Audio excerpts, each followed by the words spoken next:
what I want? I want justice, oceans of it. I want fairness, rivers of it. That's what I want. That's all I want. This is Amos chapter 5, verse 24 from the Message Bible. Amos was telling the Israelites that God was tired of them living their lavish lifestyles, yet ignoring the poor, taking advantage of people, and not caring about others. They had become rich at the expense of the poor. God hated the injustices that he saw. The rich making sacrifices to him meant nothing. God did not want their sacrifices. What he wanted was justice and fairness for all of his people. Martin Luther King quoted Amos 5:24 from the King James Version of the Bible in his I Have a Dream speech. But let justice roll on like a river, righteousness like a never-failing stream.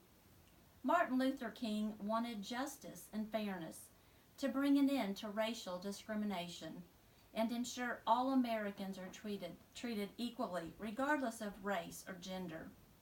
But what is justice? And what is fairness?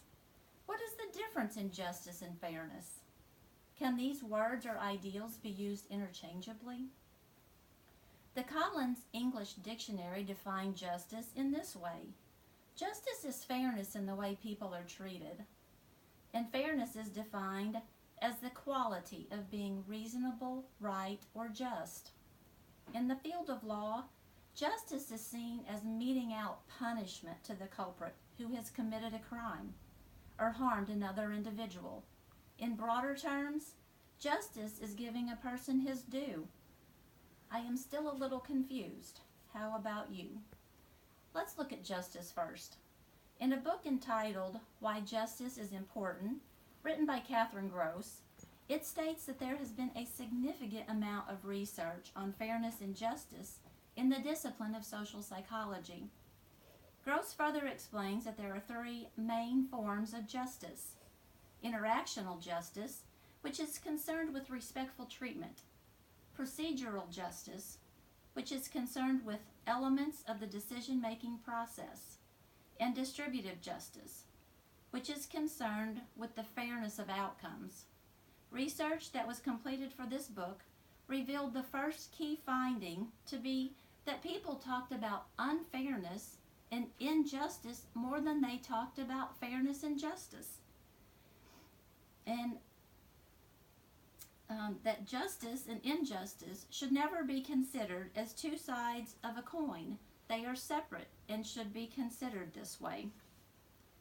This research further discovered that it is essential that those making decisions understand the importance of the different types of justice while making decisions.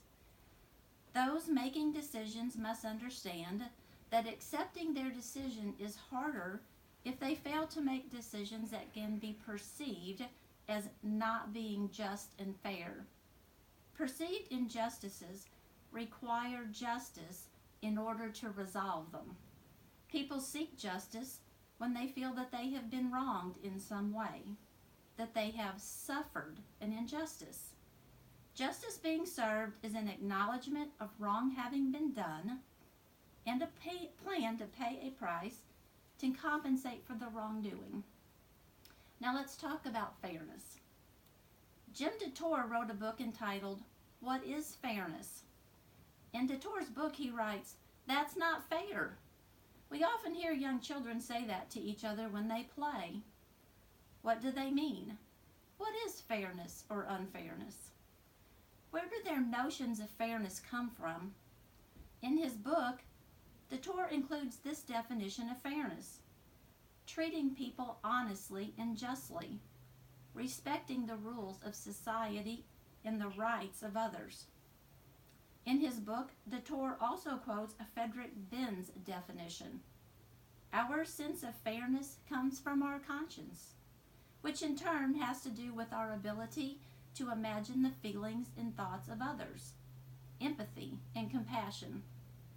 Dr. Dorothy Noble teaches that if a child lives with fairness, he learns justice. What is fairness then? We all have desires, and we want people to treat us according to those desires. We also know that other people have desires and wish to be treated accordingly. Fairness is closely related to impartiality. So it seems logical to conclude that fairness is when everybody is treated in a similar way and where they have the option to fulfill their desires in the way that they wish to live. Consider this from the book Character is Key: How to Unlock the Best in Our Children and Ourselves. One of the most common phrases heard from children is, "It's not fair. It's not fair that he got extra French fries. It's not fair that he gets to stay up later than me. It's not fair that they get to see the movie and I don't." Children place fairness high on their list of priorities. When children make these comments, they feel that the scales of justice are not balanced. In an interview I conducted with David Yeagers, registered nurse, former educator, and author of 2 published books, David defined justice as a social issue or a social construct.